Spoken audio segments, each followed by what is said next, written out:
Assalamualaikum warahmatullahi. Saya terpanggil untuk mengulas tulisan terbaru Tun Mahathir yang menuduh dan mendakwa Datuk Seri Zahid, Presiden UMNO, ada bertemu dengan beliau membawa fail yang tebal-tebal.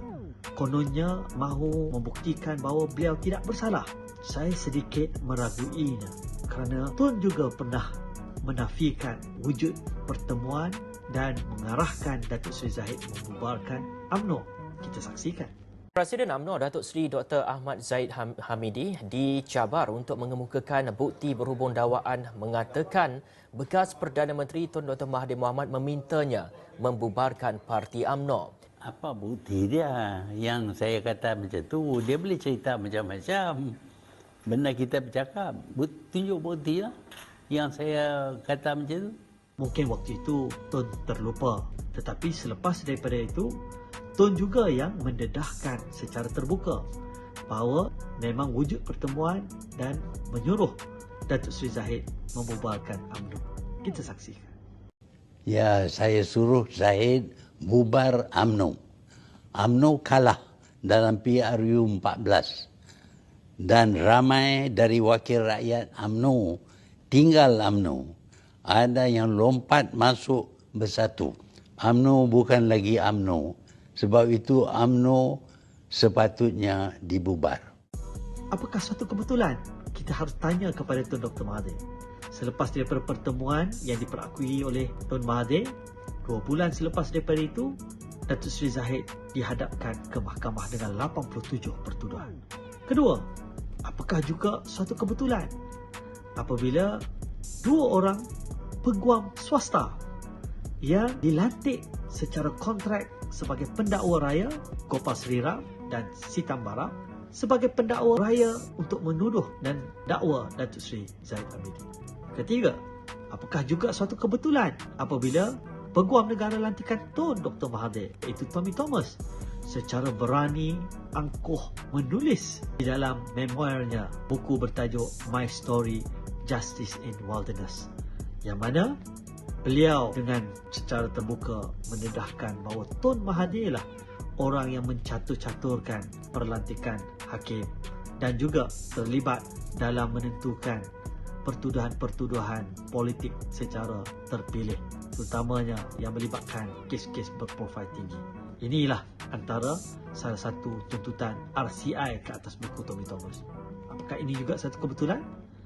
Apakah juga satu kebetulan bahawa wujud memo yang sudah tersebar yang mana ditulis oleh Timbalan Pendakwa Raya Datuk Akram kepada Peguam Negara pada waktu itu Tommy Thomas, yang mana beliau membuat laporan sebagai ketua penyiasat dalam kes-kes yang melibatkan Datuk Seri Zahid dan membuat conclusion ataupun membuat kesimpulan tidak ada satu kes pun yang boleh disabitkan kerana semuanya tidak ada asas untuk didakwa.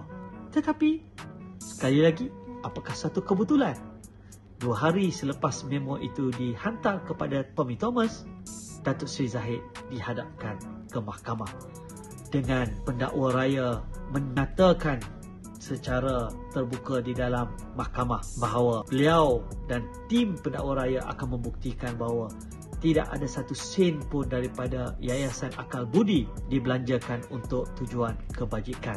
Sedangkan yayasan itu adalah yayasan milik Datuk Seri Zahid yang ditubuhkan oleh beliau sendiri pada 1997 ketika beliau memegang pelbagai jawatan di dalam syarikat-syarikat yang tersenarai di bursa dengan gaji yang beratus ribu dan terlibat dalam pelbagai bentuk perniagaan dan jual beli saham. Wang-wang inilah yang dibuktikan di mahkamah menjadi sumber utama kepada Yayasan Akal Budi.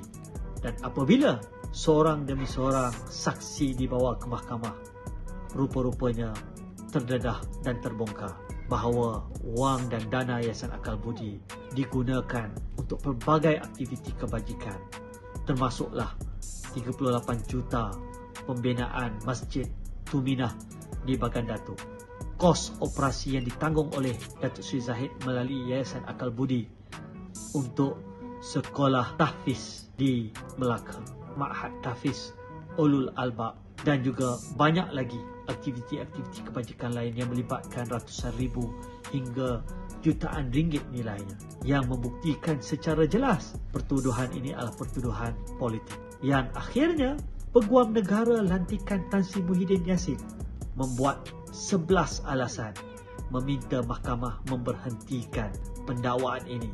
Dan antara alasan-alasannya termasuklah RCI ke atas buku Tommy Thomas yang harus disiasat. Kedua, termasuklah memo yang tular yang ditulis oleh Timbalan Pendakwa Raya kepada Peguam Negara yang secara jelas menyatakan bahawa kes ini tidak ada asasnya untuk didakwa. Ketiga, Peguam Negara sendiri menyatakan bahawa kes ini adalah kes pendakwaan politik terpilih yang memerlukan siasatan lanjut.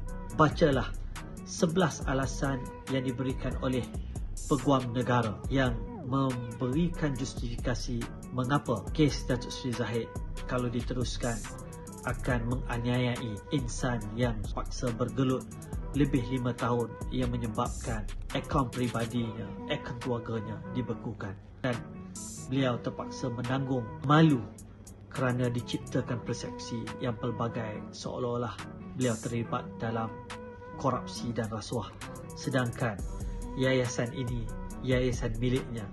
Wang yang disumbangkan ke dalam yayasan adalah wang daripada sumbernya. Apakah ini semuanya kebetulan? Tanyalah Tun Dr. Mahathir untuk mendapatkan jawapannya. Assalamualaikum.